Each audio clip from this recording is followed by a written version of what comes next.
শুরুতে এই মুহূর্তে আমরা চলে যাব দক্ষিণেশ্বরে। চলছে রটন্তী কালী পুজোর সন্ধ্যারতি।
রটন্তে কালী পুজোর আরতি আপনারা দেখছিলেন এতক্ষণ।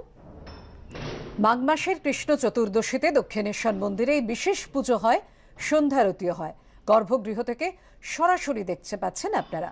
দক্ষিণেশ্বরে সারা বছর 3টি বিশেষ কালী পুজো হয়, ফলহারিণী, দীপান্বিতা ও এই রটন্তি কালী পুজো।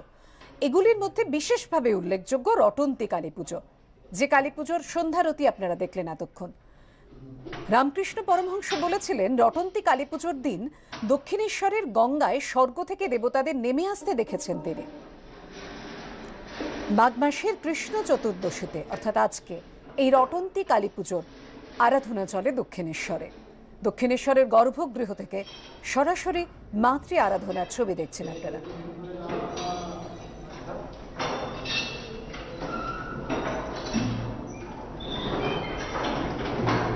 লাল রঙের বেনারসিতে মাকে সাজানো হয়েছে। রটন্তি কালী পুজো উপলক্ষে রামকৃষ্ণ পরমহংসদেব বলেছিলেন, দক্ষিণেশ্বরের গঙ্গায় স্বর্গ থেকে দেবতাদের এদিন নেমে আসতে দেখেছিলেন তিনি, তাই এই বিশেষ পুজো।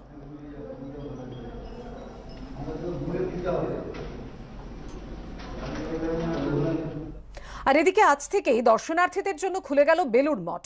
25শে মার্চ মঠ বন্ধ হয়েছিল, মাঝে 15ই জুন বেলুড় মঠ খুললেও গত 2রা অগস্ট আবারও বন্ধ হয়ে যায়, আর তারপর আবার আজ খুলল। তবে বেলুড় মঠ খুললেও দর্শনার্থীদের জন্য বিশেষ কিছু বিধিনিষেধ থাকছে।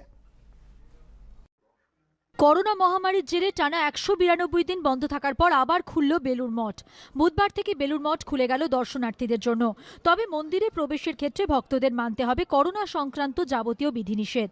এই বিধি অনুযায়ী সকাল 8:30 থেকে বেলা 11টা এবং দুপুর 3:30 থেকে বিকেল 5:15 পর্যন্ত মন্দির দর্শনার্থীদের জন্য খোলা থাকবে। মূল মন্দিরে বসে ধ্যান করা বা আরতি দেখা যাবে না। আপাতত বন্ধ থাকবে প্রসাদ বিতরণ। ঠাকুরকে দর্শনের আকাঙ্ক্ষা সেইটুকু শুধু মিটলো। আমরা যে বসতাম, মহারাজদের সাথে কথা বলতাম, এদিক ওদিক যেতাম, দীর্ঘ বছর তো আসছি, 98 সাল থেকে, তো সেইটা তো পুরো কি বলা যাবে, এটা তো একদম অন্যরকম মঠ। এটা পরিস্থিতি হিসাবে এটা তো করতেই হবে ওনাদের, তাছাড়া তো কোনো উপায় নেই। করোনার জেরে লকডাউনের কারণে গত 25শে মার্চ প্রথম দফায় বন্ধ হয়েছিল বেলুড় মঠ। তারপর গত 15ই জুন মঠ খুলে দেওয়া হয় ভক্তদের জন্য। 2রা অগস্ট ফের বন্ধ হয়ে যায় মঠ। তারপর বুধবার থেকে মঠ খুলে দেওয়া হলো পুণ্যার্থীদের জন্য। অতিরিক্ত ভিড় এড়াতে আগামী 16ই ফেব্রুয়ারি সরস্বতী পুজো, 15ই মার্চ শ্রীরামকৃষ্ণের জন্মতিথি এবং 21শে মার্চ ঠাকুরের জন্ম মহোৎসবের দিন বেলুড় মঠে দর্শনার্থীরা প্রবেশ করতে পারবেন না। আমাদের সরস্বতী পুজো, ঠাকুরের তিথি পুজো, এই দুদিন মঠের গেট বন্ধ রাখতে হবে। এই জন্য সেই সময়ে বাঁধভাঙা জনতার স্রোত, তো সেটি সামলানো খুব মুশকিল হবে এই করোনা সিচুয়েশনে। ভক্তদের মনে হয়তো খানিকটা কষ্ট হতে পারে, এই জন্য মার্জনা চাইছি, ক্ষমা ভিক্ষা করছি। বেলুড় মঠের তরফে জানানো হয়েছে, শ্রীরামকৃষ্ণের মূল মন্দির, শ্রীমায়ের মন্দির, স্বামী ব্রহ্মানন্দের মন্দির ও স্বামীজির মন্দিরে দর্শনার্থীরা যেতে পারবেন। বেলুড় মঠ চত্বরে দর্শনার্থীদের প্রবেশ করতে হবে মাস্ক পরে, সারিবদ্ধভাবে, দূরত্ব বিধি মেনে। মঠে প্রবেশের সময় স্যানিটাইজারের ব্যবহার করতে হবে, থার্মাল চেকিংও হবে। সঞ্চয়ন মিত্র ও ভাস্কর ঘোষের রিপোর্ট, এবিপি আনন্দ, হাওড়া। বিজেপির রথকে 10 স্টার হোটেলের সঙ্গে তুলনা করে আক্রমণ মমতা বন্দ্যোপাধ্যায়। বিরিয়ানি, মাংস, পোলাও, কাবাব সবই মেলে বিজেপির রথে, কটাক্ষ তৃণমূল নেত্রীর। বিজেপির রথযাত্রাকে তৃণমূল ভয় পেয়েছে বলে পাল্টা আক্রমণ করেছে বিজেপি। তোষণের অভিযোগের পাল্টা রথের ধরন নিয়ে আক্রমণ। বাংলায় হাই ভোল্টেজ ভোটের আগে ধর্মের নামে রাজনীতির যুদ্ধ তুঙ্গে। জগন্নাথের রথযাত্রার প্রসঙ্গ টেনে বিজেপির রথযাত্রাকে তীব্র আক্রমণ করলেন মমতা বন্দ্যোপাধ্যায়। উত্তর দিনাজপুর থেকে মালদা 2 জনসভাতেই বিজেপির রথকে কটাক্ষ করতে দীর্ঘ সময় ব্যয় করলেন তৃণমূল নেত্রী। রথযাত্রায় কে থাকবে? জগন্নাথ দেব থাকবে, বলরাম থাকবে, সুভদ্রা থাকবে। বিজেপির নেতারা কেন থাকবে? তারা কি জগন্নাথ দেবেরও থেকে বড়? তারা কি বলরাম থেকেও বড়? তারা কি সুভদ্রা থেকেও বড়? তারা কি বিজেপি নেতাদের আমাদের এখন পুজো করতে হবে? বিজেপি রথকে আক্রমণ করতে এখানেই থামেননি মমতা বন্দ্যোপাধ্যায়।